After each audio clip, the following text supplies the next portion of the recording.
मेरी दवाइयाँ नहीं मिल रही है, कहाँ रखी हुई है? शायद बहू यहाँ से वहाँ कर दी है क्या? ऐसा करती हूँ, बहू से जाकर पूछ ही लेती हूँ। अरे माँ जी, आप मेरे कमरे के बाहर यूं चोरी छिपे खड़े होकर के क्या झांक रही हैं? ये क्या बोल रही है बहू तुम? ज्यादा भोली भाली मत बनिए। मैं बराबर गौर की हूँ कि जब भी मैं अपना अलमारी खोलती हूँ ना, आप किसी न किसी बहाने चुपके से कमरे के दरवाजे पर आकर के खड़ी हो जाती है। आप यही देख रही है ना कि मैं पैसे किस अलमारी में रख रही हूँ? बोलिए ना, चुप क्यों है? चोरी पकड़ी गई तो साफ सूंघे आपको। अरे बहू, ये क्या बोले जा रही है तू?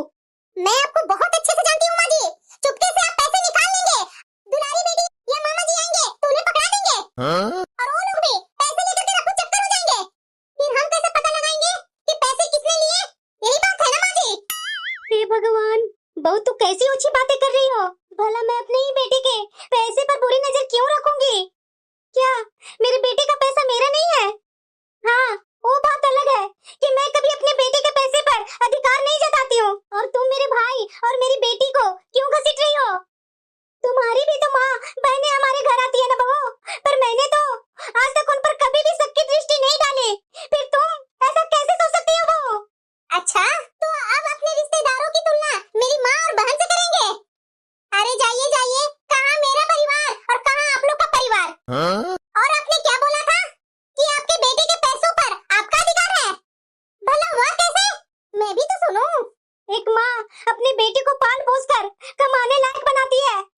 जब बेटा कमाने लगता है तो उस पर उसकी पत्नी का अधिकार हो जाता है। ओ कैसे? 27 साल मैंने मेहनत की और फल किसी और के नाम। ये तो सरासर नाइंसाफी है। एक माली बंजर जमीन को हरा भरा करता है और उसमें फूल पौधे लगाकर उसे सुंदर बगीचा बनाता है, तो क्या वो बगीचा किसी और को हो जाता है? माली का उन फूल पर या पौधे पर कोई अधिकार नहीं होता है। बहू, अभी तुम कह सकती हो, अगर मैं जिंदा रही ना 10-15 साल बाद तुमसे पूछूंगी तुम्हारे बेटे पर तुम्हारा पहला अधिकार है या उसकी पत्नी का। एक बात बोलो बहू, मुझे अपने बेटे का कमाई नहीं चाहिए। तुम्हारे ससुर जाने से पहले मेरे खाने और दवाइयों का इंतजाम करके गए हैं। तुमसे मैं कुछ और नहीं मांगती हूँ, कम से कम तो इज्जत ही दे दो। भगवान से कुछ तो डरो ना। तुम्हारे भी 2 बेटे हैं, मुझे तो एक बेटा था, इसलिए मुझे तो एक को ही सामना करना पड़ता है। और तुझे तो दोनों को नजरों का सामना करना पड़ेगा। मैं तो बस यहाँ तुमसे ये पूछने आई थी कि मेरी दवा तुमने देखी है क्या? पूछने आई थी दवा कहीं देखी है क्या? मैं खूब जानती हूँ इनको। माँ, मेरी सास मोटी चमड़ी की बनी हुई है, उनके दिमाग में कोई बात जल्दी जाती ही नहीं है। हिम्मत तो देखो उनकी, मेरे पति के पैसों पर कैसे हक जता रही है। इन्हें मालूम ही नहीं है माँ कि इन जैसी औरतों को ही कितनी बहुओं ने वृद्धा आश्रम का रास्ता दिखा दिया है। अरे माँ, मेरा एहसान मानने की जगह मुझे ही 4 बातें सुनाकर चली गई। अरे बेटा, पता है ना कि जिसे जितना छूट दो उतना ही सर पर चढ़ते हैं। वही तुम्हारी सास की बात है। तुम्हारी सास कभी सुधरने वाली है बेटा? माँ, इतना तुम दुखी क्यों है? नहीं बेटा, मैं दुखी कहाँ हूँ। अरे माँ, तुम्हारा आवाज से तो ऐसा ही लगा कि तुम बहुत परेशान हो। अरे बेटा, हर घर में तो छोटी मोटी बातें होती ही रहती है, उसको तुल देने से अच्छा है बेटा नजरअंदाज ही कर ले। वैसे यहाँ सब ठीक है बेटा, तू बता तू कैसी है? अरे माँ, यहाँ भी सब अच्छे हैं। मैं तो फोन करती हूँ कि तू कैसी है, तुम्हारी तबीयत तो सही है ना? थोड़ी सी यही टेंशन लगी रहती है। अरे नहीं बेटा, भला मेरी तबीयत की क्या होगी? मेरे बेटे मेरे बहू आपके सामने है, कुछ होगा तो यही लोग करेंगे ना। ठीक है माँ, मैं बाद में फोन करती हूँ, अभी मेरी सास बुला रही है। ठीक है बेटा। ये बहू मुझे क्या समझती है, मुझे बराबर तरह तरह की बातें बोलते रहती है और आज मुझ पर चोरी का इल्जाम लगा दी। अच्छा हुआ कि मेरे पति ने सारी जिम्मेदारी पूरी अच्छी तरह से निभा कर गए। मेरी बेटी को भी शादी अच्छे धूमधाम से कर दी है, नहीं तो मेरा बेटा और बहू के हाथ में लगता ना तो मेरी बेटी का शादी अच्छे से नहीं कर पाते हैं लोग। जिंदगी भर मेरी बेटी रोती कुहकते रहती। जब मेरे पति जिंदा थे तो मेरा बेटा और मेरी बहू की हिम्मत नहीं होती थी मेरे से बदतमीजी करने के लिए। मेरे पति ने आंखें क्या बंद की कि बहू और बेटे ने अपना राज ही समझ लिया। कल तक जो बेटा मेरे से बिना पूछे एक काम नहीं करता था, जो वही बेटा माँ से चीजों को छुपाने लगा है। जो भी पैसा लाता है अपनी पत्नी के हाथ में ही देता है। यहाँ तक कि अपनी पत्नी के सामने मुझे कई बार अपमान किया है। मेरे सब बातें कौन सुनने वाला है? क्या मैं अपनी बेटी से सब बातें सुनाकर उसे भी तकलीफ दूं? अरे हाँ, क्या बोल रही बहन? अरे हाँ आऊंगी ना मॉल में। चलिए आज मैं मॉल दिन भर शॉपिंग करूंगी। दीदी तुम्हारी तबीयत तो ठीक रहती है ना? अरे हाँ हाँ भाई, मेरी तबीयत को क्या होगी, मैं ठीक ही रहती हूँ। दीदी तुम बताओ या ना बताओ, मुझे तो तुम ठीक नहीं लग रही है। बोलो सब ठीक है ना? कुछ दिक्कत है क्या? अरे भाई तुम भी क्या बात के पीछे पड़ जाता है, देख रहा है मैं ठीक ठाक हूँ, और कैसी मैं ठीक रहूंगी। घर में बताओ, भाभी बच्चे लोग सब ठीक है ना? हाँ दीदी सब ठीक है। मुझे तो तुम पर ही टेंशन लगा रहता है दीदी, इसीलिए मैं बराबर तुम्हारे मना करने के बाद भी सप्ताह में 15 दिन पर आ ही जाता हूँ तुम्हें देखने। माँ जी, माँ जी, खाना बना के रखिएगा और घर को देखभाल अच्छा से कीजिएगा। मैं मॉल घूम करके आती हूँ, और वैसे भी कुछ काम है मॉल से, तो कुछ खरीदारी भी करनी है, तो मैं खरीदारी करके आती हूँ। अरे दीदी तुम्हारी बहू क्या बोल करके गई? अरे नहीं कुछ भाई, वो कुछ शॉपिंग करना था उसे, इसीलिए वो बाजार गई है। माँ, हाँ बेटा। पूनम कहीं दिख नहीं रही है, कहीं गई है क्या? और ये मामा जी, ये हर समय यही क्यों बैठे रहते हैं? हाँ बेटा, कह करके तो अभी गई है कि कुछ खरीदारी करना है, मैं जा रही हूँ मॉल माँ जी। अगर तुम मुझे कुछ काम के लायक समझते हो तो तुम मुझे भी बोल सकते हो, आखिर इतने सालों तक तो मैंने ही तुम्हारी चीजों और तुम्हारा ध्यान रखा है। हाँ हाँ माँ, मुझे भी पता है, आपको मेरा फर्ज गिनवाने की जरूरत नहीं है। सुनिए, एक जरूरी काम था, ये कुछ पैसे हैं, संभाल कर रख दीजिए, पर ध्यान से, बिना मेरे से पूछे कुछ फिजूल खर्च मत कर दीजिएगा। हाँ, थोड़ा छुपा कर रखिएगा, क्योंकि हम घर में रहे या न रहे, मामा जी और उनके बच्चों का आना जाना लगा रहता है। घर को तो आश्रम ही बना रखा है। और हाँ, और जब तक मैं पैसे न मांगू, किसी को भी ये पैसे मत दीजिएगा। ये आपसे हो पाएगा? अरे बेटा, तुम भी क्या बहू के जैसे बातें करते हो, विश्वास भी कोई चीज होती है। लाओ दो पैसे, मैं इसे अलमारी में जाकर अच्छे से रख कर आती हूँ। अरे माँ जी, अभी तक आपसे 2 बर्तन नहीं धुले हैं। अरे बहू, 2 बर्तन कहाँ थे, पूरे सिंक तो भरा हुआ था, तो धोने में टाइम तो लगता है ना बहू। कुछ भी काम करने के लिए बोलो तो इनका बहुत सा काम हो जाता है। छोड़िए, आपको जब तक धोना है तब तक आप धोइए। माँ जी, जरा एक बात बताइएगा मुझे, जो आपकी चीज है वो हमारी ही तो है, तो फिर उसमें ताला क्यों लगाते हैं आप? मैं पहले भी बोलती थी माँ जी, फिर आज दोबारा बोल रही हूँ कि आगे से आप उसमें ताला नहीं लगाएंगे। अगर ताला आप लगाते हैं तो उसकी चाबी मेरे कमरे में लाकर रख दीजिएगा। अलमीरा में भी चाबी लग रहा है, पता नहीं कौन सा उसमें खजाना रखा हुआ है। अरे माँ, हाँ बेटा। माँ, मैंने तुम्हें कुछ दिन पहले पैसे दिए थे ना, वो पैसे मुझे निकाल करके जल्दी दो। तुम बैठो बेटा, अभी मैं लाती हूँ। अरे पैसे कहाँ गए, कहीं भी नहीं मिल रहे हैं। माँ जल्दी दो ना। क्या हुआ माँ, सब ठीक तो है ना? खाली हाथ क्यों आई है माँ? मैंने तो आपसे पैसे मांगे थे ना। अरे वो किसी के उधार के पैसे थे, मुझे उसके पैसे आज ही देने थे। अगर वो पैसे आज मैं नहीं दूंगा ना, तो फालतू के आकर के घर पर चिल्लम चिल्ली करेगा। बेटा, पैसे तो मैं अलमारी में ही रखी थी, पर अब पैसे अलमारी में दिख नहीं रहे हैं। क्या मतलब है माँ कि पैसे वहां पर नहीं है? आप इतना लापरवाह कैसे हो सकते हैं? आपका कहने का मतलब क्या है कि पैसों का पंख लग गया है, जो अपने आप उड़ गए होंगे? मेरे मना करने के बाद भी आपने वो पैसे खर्च कहीं कर दिए क्या? नहीं नहीं नहीं, या तो हो सकता है मेरे न रहने के कारण यहाँ जरूर मामा जी या बहू यहाँ आई होगी। उन्हीं लोग को आपने पैसे दे दिए होंगे। नहीं बेटा, मुझ पर ऐसा इल्जाम मत लगाओ, मैंने ना वो पैसे को खर्च किया और ना ही तुम्हारी बहन को दिए। वो बेचारी तो साल भर में एक बार रक्षाबंधन में तुम्हारे पास आती है, फिर तुम अपनी बहन के बारे में ऐसा कैसे सोच सकते हो? और तुम्हारे मामा जी, वो अगर यहाँ आते हैं तो बस हमारा हाल समाचार लेने आते हैं। तुम उन पर शक कैसे कर रहे हो बेटा? या तो थोड़ा ठहर जाओ बेटा, बहू घर में नहीं है, हो सकता है बहू को पैसों की जरूरत होगी, उसी ने पैसे लिए होंगे। आप अपने लापरवाही माँ पूनम के मत्थे मर रहे हैं। अगर आपने पैसे खर्च नहीं किए, बहू को भी नहीं दिए, मामा जी ने ही पैसे निकाले होंगे। वो आए थे ना उस दिन, जिस दिन मैंने आपको पैसे रखने के लिए दिए थे, फिर तो वही पैसा लेकर गए होंगे माँ। नहीं नहीं बेटा, तुम्हारे मामा जी ऐसा काम कभी नहीं कर सकते। ये तो चांद की रोशनी दिखाने के लायक हो जाएगा। जिस इंसान ने तुम्हारे पिता के जाने के बाद अपने परिवार के साथ हम तीनों की जिम्मेदारी बखूबी उठाई है, वो ऐसा काम कभी नहीं कर सकता है। मैं मानती हूँ कि अब उसके हालात पहले जैसे नहीं है, पर इसका मतलब ये नहीं कि वो इतने नीचे गिर जाए। ना ना, यह काम मेरे भाई का नहीं हो सकता है। अरे आप इतना जल्दी आ गए? चलिए कोई बात नहीं, आप आ गए हैं, मैं आपको सबसे पहले कुछ दिखाती हूँ। अरे क्या दिखाना चाहती है? अरे 1 मिनट रुकिए। ये देखिए कैसा लग रहा है? ये कंगन तुमने कब लिया? बहु तुमने बताया नहीं कि बाजार तुम कंगन लेने गई थी? बता देती तो क्या आप मेरे कंगन के लिए पैसे दे देते क्या? अरे पैसे तो मेरे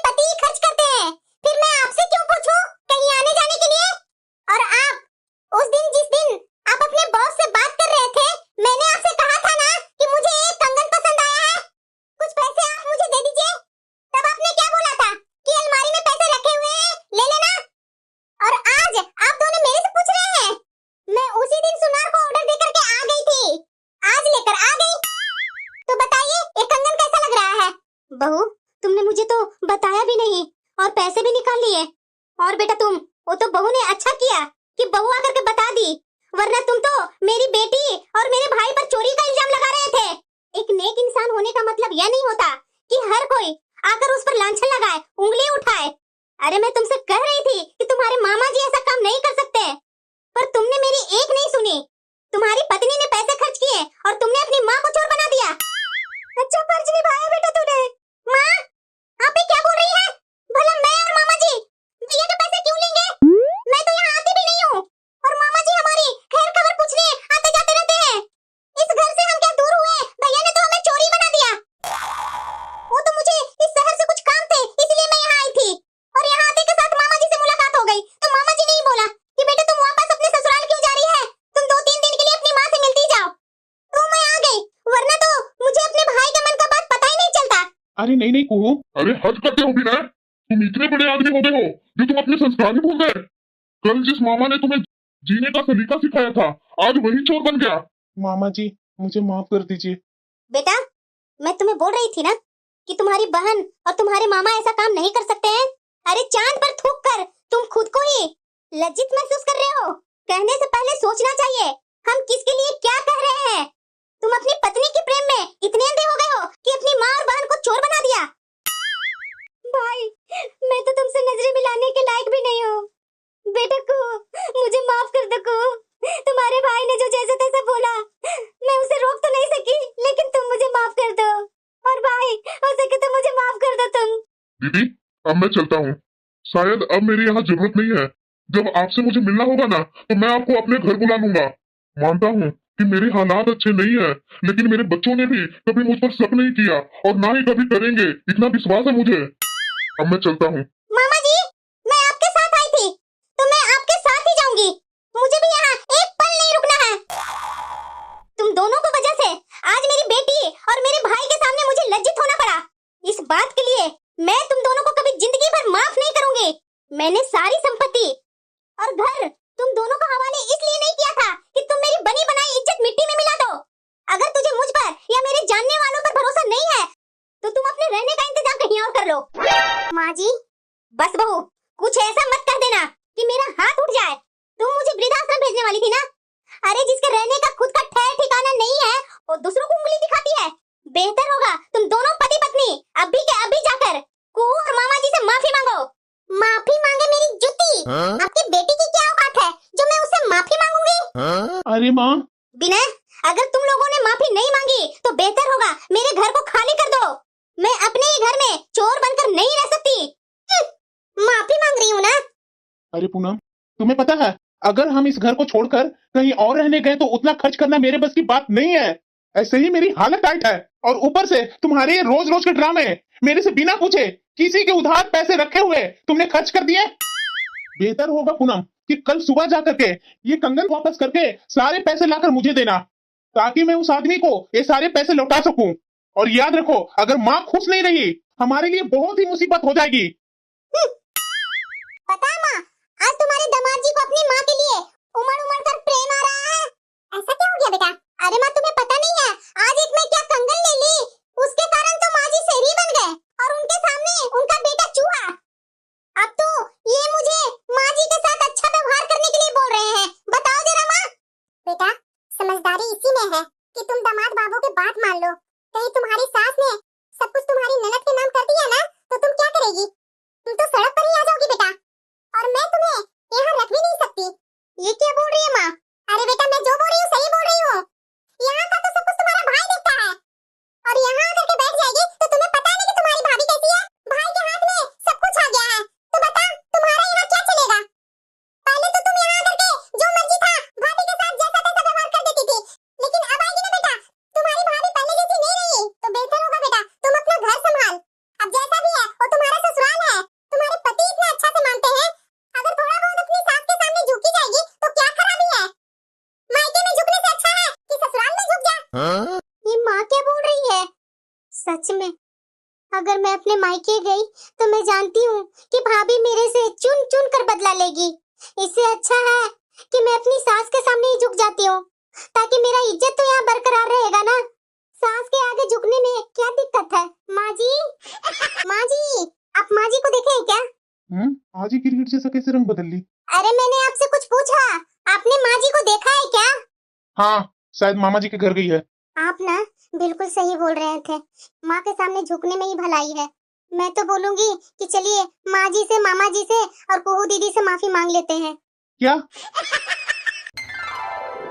अरे कुहू बेटा, तुम ऐसे भाई के लिए तकलीफ में हो?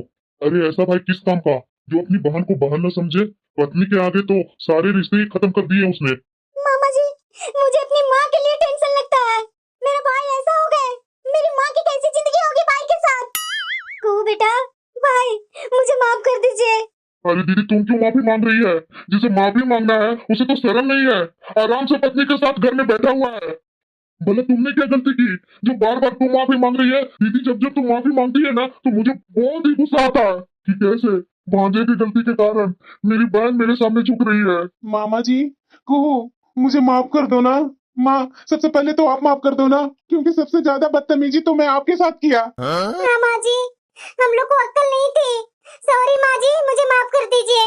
आगे से दोबारा वैसा गलती नहीं करूंगी माँ जी। अपनी बेटी नहीं तो अपनी बहू समझ करके माफ कर दीजिए ना माँ जी। माँ, तुम बोलोगी ना अब भी कान पकड़ के उठा बैठी करने के लिए तो मैं कर लूंगा, लेकिन प्लीज माँ, मुझे माफ कर दो। और मामा जी, सॉरी ना, आपको मैं बहुत दिल दुखाया, मुझे माफ कर दीजिए मामा जी को। माफ कर दो बहन। भैया, माफी मांगने से क्या होता है? माफी तो हर कोई मांग लेता है गलती करके। अगर आप में पछतावा होता ना तो आप माफी नहीं मांगते। ये गिरगिट वाला चेहरा कहीं और दिखाना। हम लोग को पास अपना ये गिरगिट वाला चेहरा मत दिखा। मैंने जो बोल दिया वो बोल दिया। अब तुम लोग को मेरा घर खाली करना होगा तो खाली करना होगा। बहुत गलतियां तुम लोग को बर्दाश्त कर ली, लेकिन अब नहीं। माँ जी, कोई भला माँ अपने ही बच्चों को घर से निकालती है क्या? जब बच्चे तुम्हारे जैसे हो ना तो निकालना ही सही है। जब उस घर में रह करके सारा काम मैं खुद ही करती थी, जब बहू हो करके भी बहू का काम करना पड़ता है, तो मैं उस घर में बहू को क्यों रखूं? और बेटा, जो अपना ही माँ को दुश्मन समझे, पत्नी के मुंह में इतना अंधा हो गया, माँ का मुख दिखा नहीं कि मेरी माँ बेसहारा है। मैं पहले भी तुम लोग को बदसलूकी सहसा करके उस घर में रहती थी, लेकिन अब नहीं। अब मैं आराम से उस घर में रहूंगी। एक काम तो मुझे पहले ही करना चाहिए था, ताकि चोरी का बदनामी में मैं और मेरी बेटी, मेरे भाई नहीं आते। अरे दीदी, माफ कर दो दीदी अपने बेटे बहू को। पुत्र का पुत्र हो सकता है, लेकिन माता को माता नहीं होती है दीदी। भाई, तुम इस भांजे के लिए मेरे से सिफारिश कर रहा तुम? तो क्या करूं दीदी? मुझे अच्छा नहीं लगेगा कि मेरा भांजा दर दर के भटके। मामा जी, मुझे माफ कर दीजिए, मैंने आपको बहुत बुरा भला बोला और आज मेरी माँ से आप ही सिफारिश कर रहे हैं। सॉरी मामा जी, माफ कर दीजिए। अब मैं दिल से माफी मांग रहा हूँ मामा जी। सॉरी, आगे से ऐसा गलती कभी नहीं करूंगा अपनी माँ के साथ, ना मैं अपने कोई रिश्तेदार के साथ करूंगा। माँ जी, सॉरी माँ जी, माफ कर दीजिए माँ जी। आगे से ऐसा गलती मैं कभी नहीं करूंगी माँ जी। अगर आप ही हमारा साथ छोड़ देंगे तो हम लोग कहाँ जाएंगे माँ जी? अरे माँ, माफ कर दो माँ, एक चांस दे दो ये दोनों को। दिखा परिवार क्या होता है। जिस परिवार को हमेशा तुम बेइज्जती करती थी, वही परिवार वाले ही तुम लोग को बर्बाद होने से बचा रहे हैं। अब उठो, इतनी भी निर्दयी मैं नहीं हूँ, लेकिन हाँ, आगे से ख्याल रखना, ऐसी गलती दोबारा होनी नहीं चाहिए।